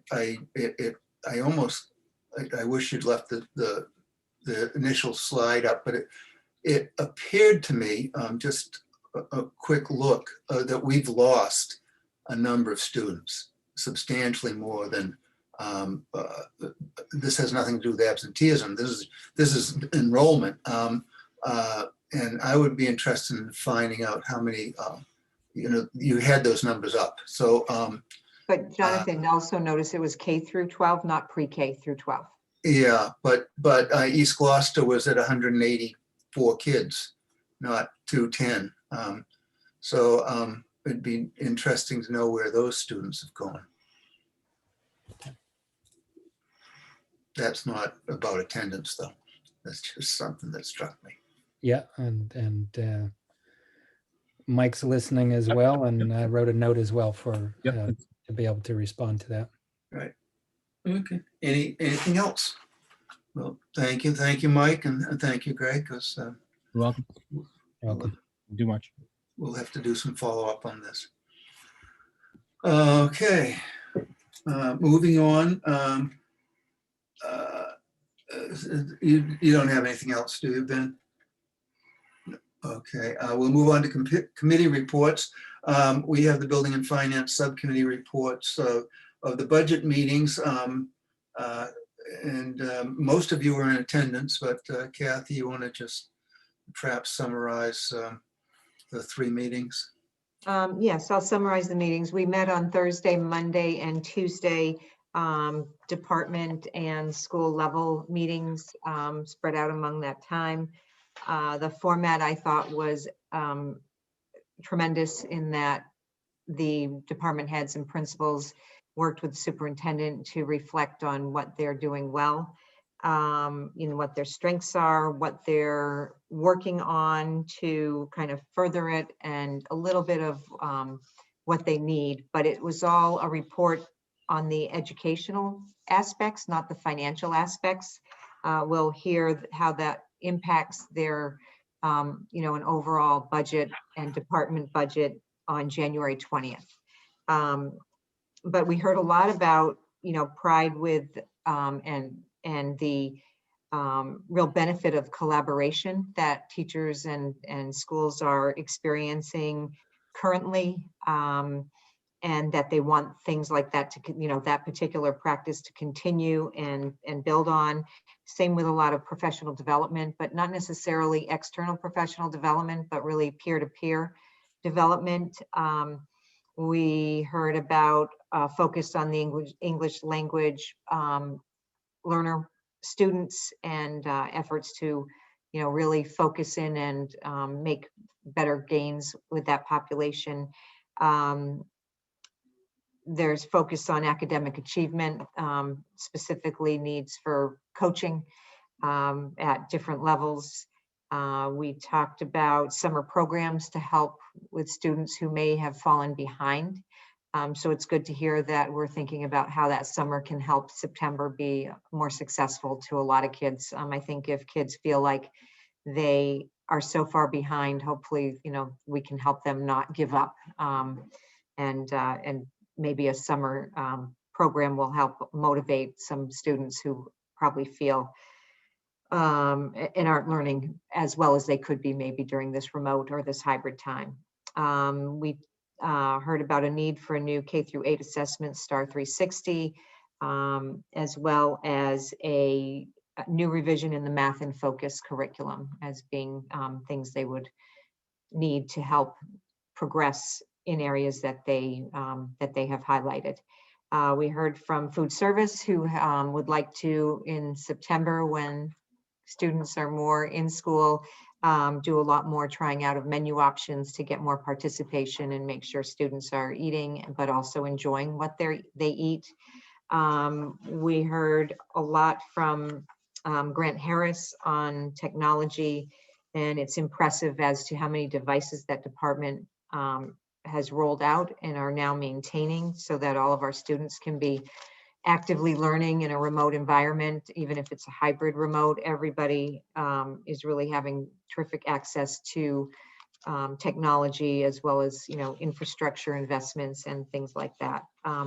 All the meetings were recorded, and I just found it really inspirational to hear about all the focus on the educational aspects prior to hearing about numbers, because I think sometimes when you watch and see a graph and you see all the numbers, you're looking at numbers and you're not hearing all about where those numbers came from. And this really helped us focus on listening to, to the people closest to how our students are learning and how our schools are being run, transportation and everything that all help our families be successful and be connected with our schools.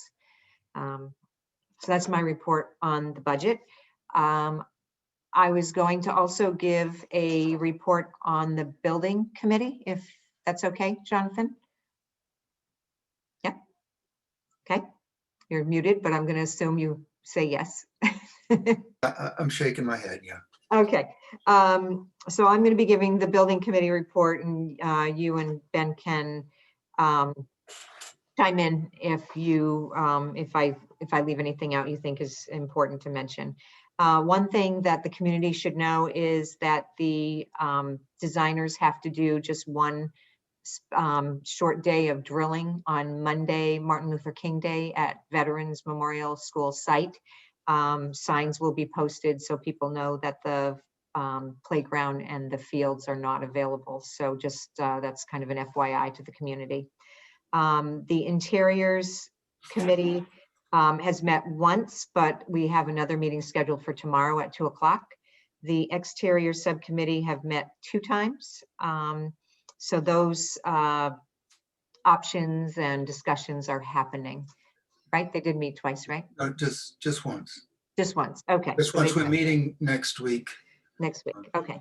So those meetings are ongoing as they're trying to nail down some of the design details.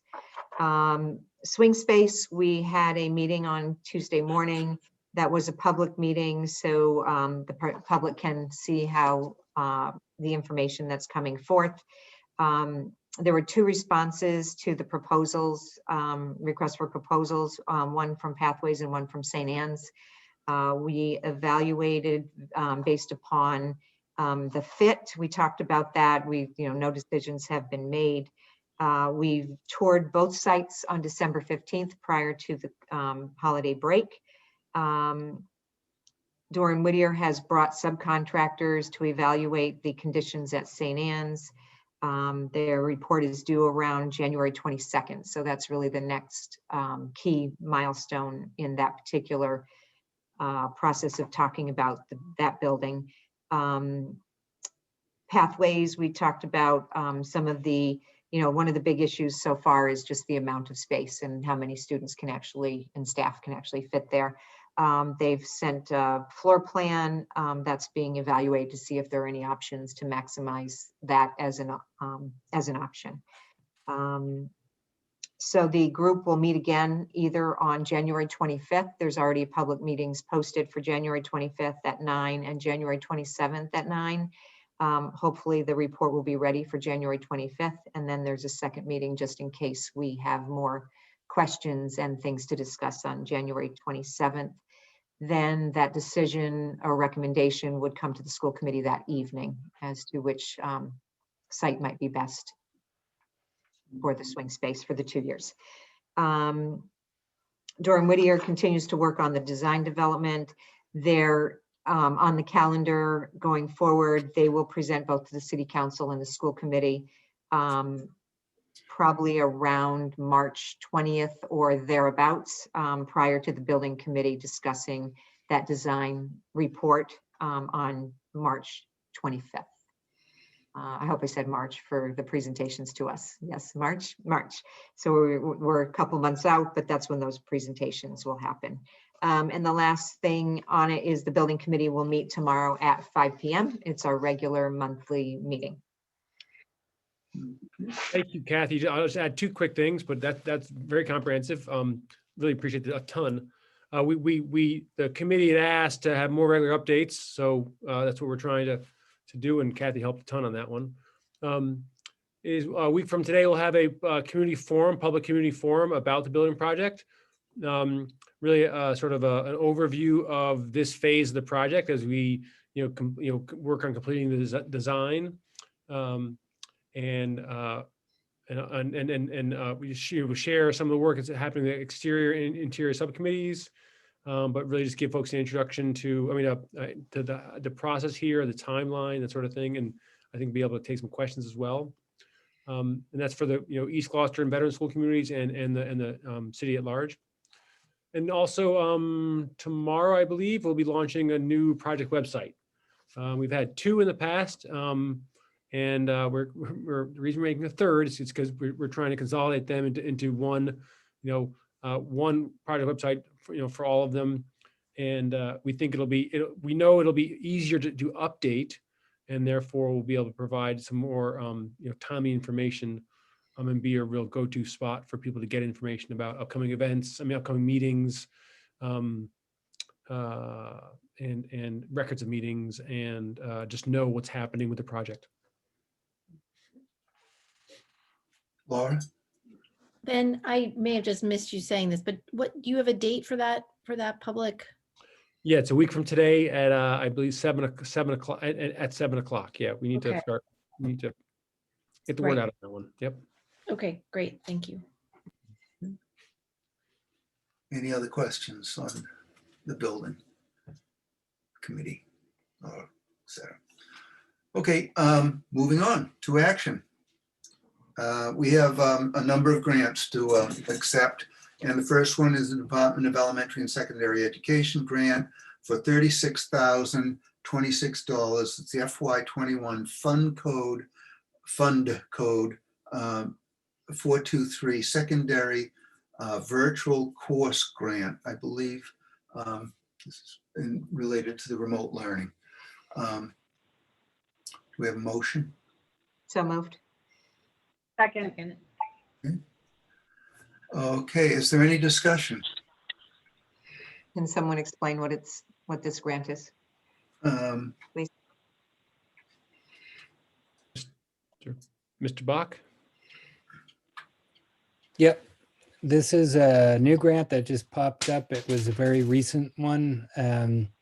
with a very short turnaround time. And it is going to fund, actually it's going, for this fiscal year, it's allowed to offset any expenses that we incurred for providing virtual courseware. So the Plato Edmentum software at the high school, we were able to take the bill that we have paid for the current year and charge it, we'll be able to charge it to this grant for FY21.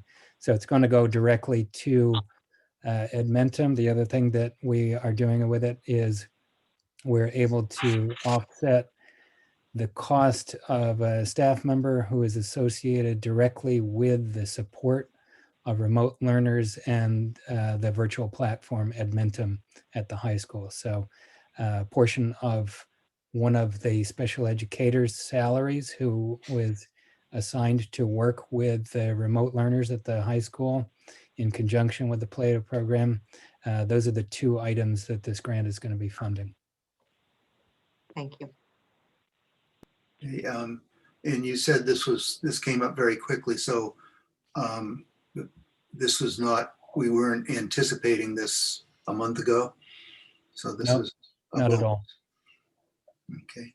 Good. Any other discussion? Maria, could we have a roll call vote? Ms. Prince, Yes. Mayor Taken, Yes. Ms. Watson, Yes.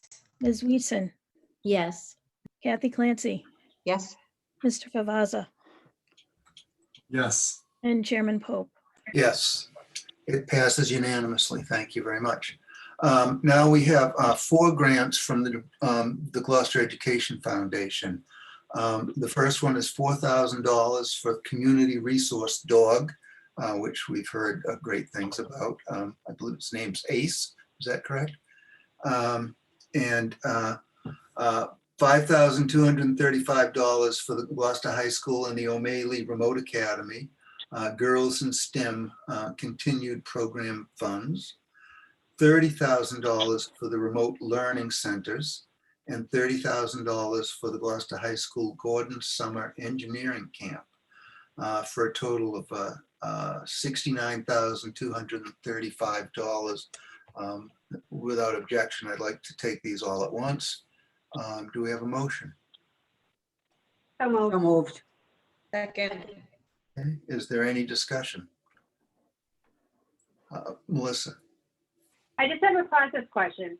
So the grant involving Ace, I mean, I'm a huge fan of Ace. He's just the most adorable dog I've ever met, besides my own now. But I have a question. So why are we accepting a grant on the dog's behalf? I mean, is the school funding the dog? Are we being charged for the services? It's I'm for just the curious how books. that works. They made Oh, little, they okay. made little stuffed animals and they made a book. So Yeah. it's not a resource dog. It's a, Okay. what do you call it? Oh my God, a therapy dog. It's Yeah. not a watchdog. It's a therapy. No, it's not a service dog. It's a therapy dog. So when a child or someone's upset in the schools, or it would go, but when you take the dog away, the child's still a little bit upset. So they want to give the child a book that's all about Ace and a little stuffed animal that looks like Ace. And the Gloucester Education Foundation actually supported that. Great. So I know they haven't made that announcement yet, I don't think publicly, but. Well, I then saw you that shouldn't have that was asked, shouldn't have awesome. you? Yes. Yeah, I know, yeah. Awesome. No, I'm happy to hear that. I was just curious how that, I didn't want to get tied up in something we weren't supposed to be involved in, but I'm really happy to hear that. So thank you for that explanation. You're welcome. Any other discussion? Once again, we're very grateful for the Gloucester Education Foundation and all the resources that they provide to help Gloucester students be successful. Could we have a roll call vote, Maria? Ms. Prince, Yes. Mayor Taken, Yes. Ms. Watson, Yes. Ms. Weason, Yes. Kathy Clancy, yes, Mr. Favazza, Yes. and Chairman Pope. Yes, it carries unanimously. Thank you very much. We are going to Our next order of business will be to go into executive session. But before that, is there any communications or new business that anybody would like to bring up before we go into executive session? Melissa? Sorry, I'm not bringing up something new. I just see approval of the AFSCME contract on there. So I didn't know if we were doing that before we Well, went into executive. Well, we haven't presented an executive session yet.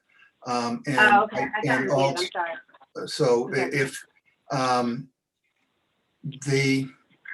I don't believe it has been ratified by them. So Okay. we will just table that. We will talk about it in executive session and take a vote on it there. Okay. Thank you. Is there anything Sorry. else?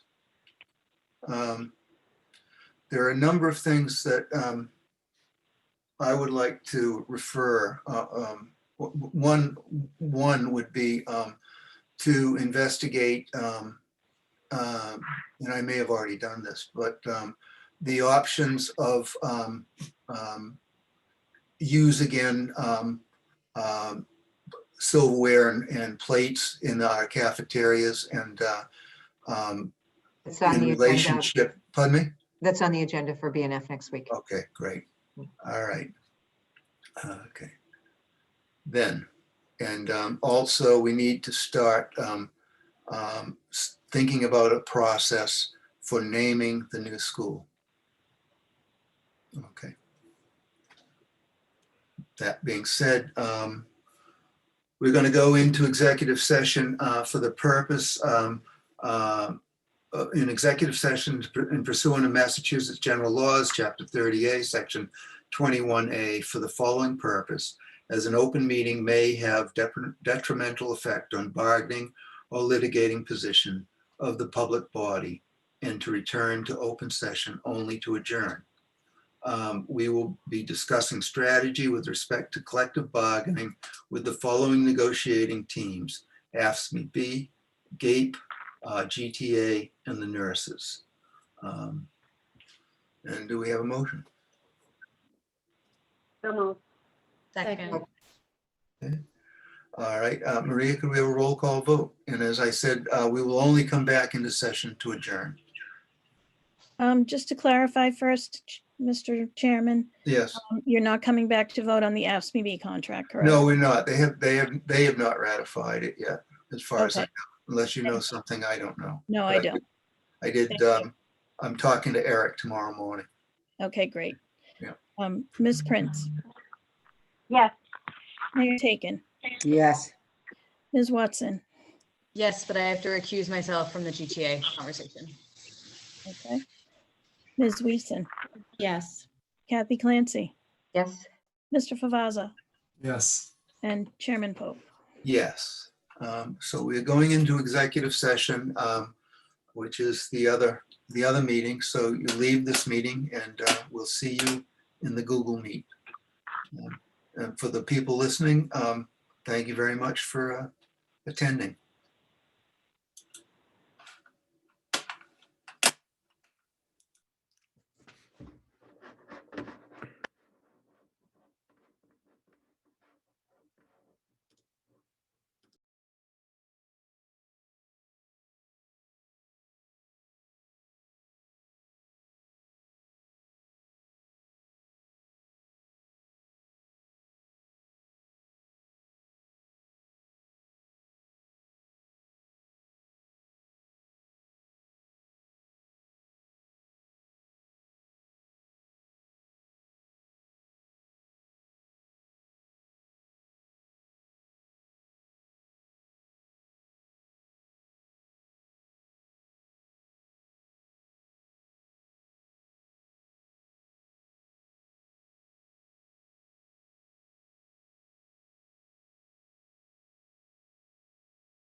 Do we have a motion to adjourn?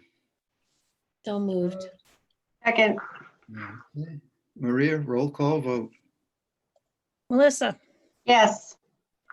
Safathi is not here. Yes. No, I'm Oh, here. she is Yes, here. I did. Samantha, Yes. Laura, Yes. Kathy, Yes.